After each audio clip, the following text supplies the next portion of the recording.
Hey guys, what's up? Welcome back to this week's Raw and SmackDown review. Also, once again, darkness falls. We look like we're in a cult. This lighting situation will change soon, I promise. Oh my god, this is horrid. We're literally filming with a lantern right now because our regular light is worse and we look fuzzy as hell. So anyways, yeah, I guess he's gonna be mainly talking in this video because I'm pissed off with WWE right now and I'm really not even in the mood to make this video, so he's gonna be doing most of the talking. Alright, you can start off with the Clown Show. Raw reunion. So, Raw reunion started off with John Cena. I had hope. So of course, when we see John Cena, we're like, good show. It wasn't. Spoiler alert. But then the Usos came out, and then they had a little segment. They roasted each other. It was pretty funny. And then the Revival came out. No, then Rikishi came out, which is the Usos' dad. Y'all already know. And then the Revival came out. When it was John Cena, the Usos, and Rikishi. They're about to do a dance thing. And then the Revival came out, and then Devon Dudley came out. And then that led to a match between the Revival and the Usos. And the Usos won. Usos won, yeah. Thank the Lord. Phew! And of course, it was a pretty good match. The only good match, actually. Alright, what was after that? Yeah. So I believe what happened next was the was a segment with, it was backstage. It was Alicia Fox, Caitlyn, Tori Wilson, and then Drew McIntyre came out.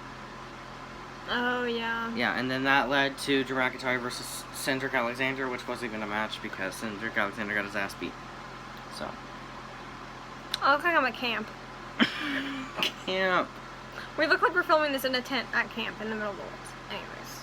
And then I believe after that was another segment backstage. There was a lot of backstage segments. Yeah. I was fucking horrible. So at the very end of this video, I'm gonna rant about something that you'll hear as a common theme between Raw and SmackDown this week. But anyways. Oh yeah, okay. So there was another segment, and I don't think this segment was next, but it was the Viking Raiders versus Zack Ryder and Kurt Hawkins. Oh yeah. We don't care. But the Viking Raiders won, of course. Nobody was expecting different. Bad match. And then after that was the segment between, it was Miss TV, I believe. Was Miss TV after that? When was the 24/7 segment? That wasn't until after AJ and... That was after Seth? Actually, I think this is what happened. I think it was another segment, backstage segment. They were in this Raw reunion segment thingy. Oh yeah. And then Sami Zayn called out the legends, and then Rey Mysterio said have respect for the legends. And then Rey Mysterio and Sami Zayn had a match, pretty much, but I completely forgot about Sami Zayn tried to leave the premises, and then Rob Van Dam, Sergeant Slaughter, and two other people that I can't remember came out, and then that stopped Sami Zayn, and then Rey Mysterio won the match. Was that the last thing before Seth was on Miss TV? Yeah. And then it was Miss TV with Seth Rollins. Okay, so I don't even know if you can call it a promo, but yeah, basically they talked about Brock in the promo, and it was funny. Okay, it was funny, but yeah, I mean if you saw it, you know. Oh. So that led to a match with Seth and AJ. Okay, so never mind, I'm not even gonna say it. So then we had Seth versus AJ. You can tell how annoyed I am. Which I mean, it was a good match, but the club came out with AJ, which annoyed me. We didn't finish the match because the club interfered, and then Shawn Michaels and Triple H came out to help Seth since AJ had the club, and that was really, really cool. That was probably my favorite moment of the whole show. Yeah, and then basically a bunch of other older wrestlers, disrespect, came out and... From DX. It was the rest of DX. they kicked the club to the curb. Booted them out of the ring. Yeah, so that was that segment. And then I believe after that was the 24/7 championship segment, which was a whole mess. It was not funny, but Well, I think they had throughout the show. They showed the 24/7 championship like a few different times in parts like throughout the show. yeah. Like 10 different people had it throughout the night. But the main like thing was when Kelly won it, and then Alundra Blaze snatched Candice Michelle's weave. Is my cheap ass weave okay? Sorry, I didn't brush my And then hair. I guess Alundra Blaze won it, and then Oh yeah, and then Alundra Blaze came out to like the commentary desk, and Yeah. then she was going to throw the 24/7 championship in the trash, but Where it then belongs. what's his face? Ted DiBiase. He came out money. And he bought the championship. But then I think what's his name, Maverick? Drake Maverick, yeah. Drake Maverick somehow won it back. I don't know how. They didn't really show it. He was like in a limo or something. And then R-Truth won it back at the end of the night. And then he drove off with Carmella, right? Yeah. Um. And then there wasn't a 24/7 championship segment after that, thank God. Okay, was the next thing And then Becky and Natalia? it was Becky Lynch and Natalia. No, it was actually Becky and Alexa Bliss. They were on a moment of bliss, and then Natalia came out and started talking that shit. And then they beat each other. Oh yeah, Nikki Cross was just sitting there. Yeah, she did nothing. Let me just tell you that I'm tired of Alexa Bliss and Nikki Cross. Yeah, they need to do something. Come up with something new. Come up with something new. I mean, this feud with Becky and Natalia isn't bad. It's not as bad as everyone's saying it is. I actually think it's a good feud. It's just they need to build the storyline up more and give them more time. Like, the segment was literally 2 minutes long. Becky deserved better. Yeah, but Anyways. after that, it was Mick Foley. He came out to cut a promo and about his favorite moment in WWE and how he was grateful for everything and whatever. But this was before the very last 24/7 championship segment, because that's when Drake Maverick and a whole bunch of people ran through, and then Mick Foley tried it. He tried to snatch that title, but that was before the last one, and then it was the last segment for the 24/7 championship, which we already talked about. And then it was the end, right? What was before? Like, wait, are we missing a match? Braun I feel like we Strowman are. Oh. versus some jobber was pretty much our main event. Did you see the way I'm blinking? That was our main event for Raw You Reunion. could have had that be any kind of women's match. And you had Braun Strowman against a nobody. A jobber named Randy Rose. I don't know his name and I don't give a fuck. But Braun Strowman won, obviously. You really could have had a women's match, and instead you had Braun Strowman against No one. who? Not a single soul. Anyways, and then that was the last thing before, like, the very end, right? Yeah, which the very end was just... Well, you didn't even see the very end, actually. You weren't in the bathroom. No. Yeah, I wasn't Okay, watching basically it. what happened is all the superstars, male and surprisingly female, came out, and, like, they all lined up, and then Hulk Hogan came out, and said, you know, blah, blah, blah, blah, blah. And then, at the very end, Stone Cold came out. You missed that part. That was cool. We stand Stone Cold. And he said a bunch of things and, you know, said some stories. And then at the very end, like, all the men and women, like, all the legends came up on stage, and that's the way it ended. Cool ending. So do we actually want to talk about what we liked and disliked about the show or not? Yeah. The only thing I liked about the show was the Revival vs. the Usos and Seth Rollins and DX's segment. And Stone Cold's promo. I might as well rant about the women. I'm not going to make this long. But before we start on a SmackDown review. Okay. There was not one women's or divas match in that entire 3-hour reunion. Why did he even bring back all those women, all those legends, for them to sit back in catering and do some 24/7 segments backstage? It's really insulting to the women today and from back then. That you only gave the women one segment and it was literally 2 minutes long and we didn't get one women's match. Not from, you know, present superstars or superstars from back in the day. We didn't have one women's match in the whole fucking show. This is a problem. Like, this is a problem. I don't even know what else to say about it. It's ridiculous that in 2019, we still have to be fighting for women's rights. I'm over it! Tired! Capital T! So the hashtag give WWE women a chance is trending on Twitter, as should be. Vince still ain't gonna do shit about it. And I really thought they would learn from Raw, and I don't know why, because on SmackDown they did the same shit. So Yeah, we'll talk about what they did on SmackDown, which, I'm pretty excited. too. Raw was a 5 out of 10. You're giving it a 5? Yes. What made you give it a 5? I don't know. I'm not gonna give it a 2. It wasn't that bad. It was awful. So 5 out of 10. So there's people. I'm not even You giving think it my a 5. rating's bad? There's people out here giving it a 9 and an 8. There is no way that it's even above 4. A 4 out of 10, and that's being extremely generous. Oh. Anyways, moving on to SmackDown. Moving on to bigger and better things. Kind of. So the show started off with the New Day dancing on a table. And then Shane McMahon cut a promo about how Kevin Owens is gonna get his. Let me backtrack. Okay, so Kevin Owens challenged Shane McMahon on Twitter to a match at SummerSlam. So then Shane McMahon came out, cut a promo about everything, and then he accepted And then his Kevin challenge. Owens interrupted Yeah. Shane McMahon. And then he said that he was gonna fight Shane McMahon right now, but then Shane McMahon said, "You can fight Roman Reigns." In the main event. Which we'll talk about that main event later. Big So, side. what match?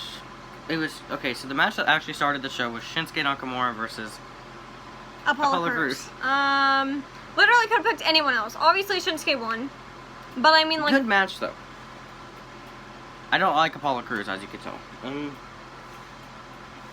Yeah, of course he's underrated, but that's... I don't like him. But the match was good. Shinsuke Nakamura won, of course, because why would Apollo Crews be Shinsuke Nakamura? Next thing was a recap, I believe, from Raw Reunion. We don't care. So they pretty much always replay Raw Reunion. They replay Raw on every SmackDown Live. So, what was next after that? Oh, okay, I know what happened. So what happened second was a segment with Mandy Rose and Sonya Deville saying that they got their oh yeah, that they're going to be facing the Iconics next week on SmackDown to see if they're going to get a title opportunity. Yeah, so it's on a championship match next week. First of all, why are they even doing that if they have Kairi Sane and Asuka, who challenged the Iconics last week and lost because of some dumb bullshit, and now you're going to have Mandy and Sonya try to take the tag titles away from them? At this point, I don't care who takes them off the Iconics. They don't need those tag titles anymore. They never defend them. They defended them once since WrestleMania. It's been months. Come up with something new. Anyways, moving on to Lacey. I mean Charlotte. It was Charlotte Flair versus Ember. Oh my God! It was Charlotte Flair versus Ember Moon in a match that we thought would match of the year. It was 2 seconds long because Bayley interrupted. I mean, Ember won, and I did like this part. Okay, hold on. Okay, so Bayley came out to distract Charlotte, and Ember won. And then Ember beat Bayley's head into the She post. tossed her into the And then frickin' she ring. yeeted Charlotte, and then she jumped on both of these hoes. She did the eclipse to Bayley and Charlotte. So but, she basically turned heel. yeah. And if she don't win the SmackDown Women's Championship at SummerSlam, And surprisingly, we thought Charlotte was going to be added to the match and make it a triple threat, and we didn't want that because Charlotte does not need to be a part of this. Like, Ember deserves this opportunity. She deserves to have her one-on-one match with Bayley. But surprisingly, Charlotte said backstage after the match that she was going to be at SummerSlam, but she was facing, like, a different opponent. She said that her opponent's going to be better. We don't know what that means, though. We don't know who it could be, and I'm extremely surprised she's willing to fight with a title not on the line, but at the same time, I understand she still wants to fight, but, like, we don't know who her opponent's going to be. I don't know who her opponent's going to be. People on Twitter were still saying that she's going to add it to the triple threat. I'm like, did you not hear what she said backstage? That's not what she said.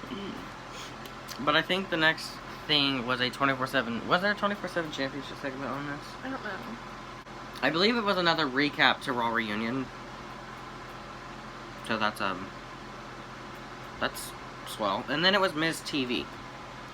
Which was Miz TV with Shawn Michaels. Love Shawn Michaels. Again, they only got to talk for 0.2 seconds, and then Dolph Ziggler interrupted. This was pretty interesting. So Dolph came out talking trash to Miz and Shawn. And then Dolph hit Miz, and then Shawn hit Dolph, and then Dolph hit Shawn. After yeah. that. So knock this bitch out. So I think it's gonna lead to Miz versus Dolph Ziggler at SummerSlam, which I'm excited for because they've always put on good matches. Oh, we forgot about Kofi. That was after. Oh, okay. And this is what Dolph Ziggler really needs in his career. He needs a good match, whether he loses or not. He needs to win. But I like Miz more than Dolph, but he needs to win. So, but he needs this in his career. We also forgot Roman Reigns versus Samoa Joe on Raw. Well, we'll backtrack after this. Okay. Just finish SmackDown. And then after that, Kofi Kingston came out, said that he was facing Samoa Joe, not at SummerSlam, but on SmackDown. Bah! And then he said that he wants to challenge. He said he's having an open challenge to see who's going to face him at SummerSlam, but he said he wants Randy Orton to challenge him. Randy Orton came out though, so I think. Yeah, and then they had Randy roasted Kofi. their promo, you know. Yeah, a good promo. I'm excited for their match. And then Samoa Joe and Kofi had another match. Why? I don't know, and I don't care. And wasn't good. Just like their Extreme Rules match. Not good. And Randy just sat there and watched the whole thing, and then he interrupted towards the end of the match and tried to RKO, what's his name, Kofi, but then he ended up RKOing, it's not a word, anyways, Samoa Joe, couldn't think of his name. And then Kofi kicked Trouble in Paradise on Randy, and then, yeah, that was the end of that. Which, if I can say something, Kofi should not be looking this strong. They need to build Randy Orton up to be the stronger one going into SummerSlam. I don't care if you like Kofi or not. I don't hate Kofi Kingston. I just don't want him as champion anymore. I much rather would have seen Seth Rollins' reign longer than Kofi Kingston's reign, and that's on period. So Randy Orton needs to beat the T. And if they don't have Randy Orton beat Kofi Kingston, I really do not know who they're going to have beat Kofi Kingston. I know, that's what I'm saying. Like, if they don't take the title off him at SummerSlam, then when is he losing it? I'm tired. Because I can't see anybody else. Maybe Roman Reigns. But other than that, I can't see anybody else on the SmackDown Live roster taking the title from Kofi Kingston. So it needs to be Randy Orton at SummerSlam or Roman Reigns sometime else. What's the next pay-per-view after SummerSlam? It's August, September.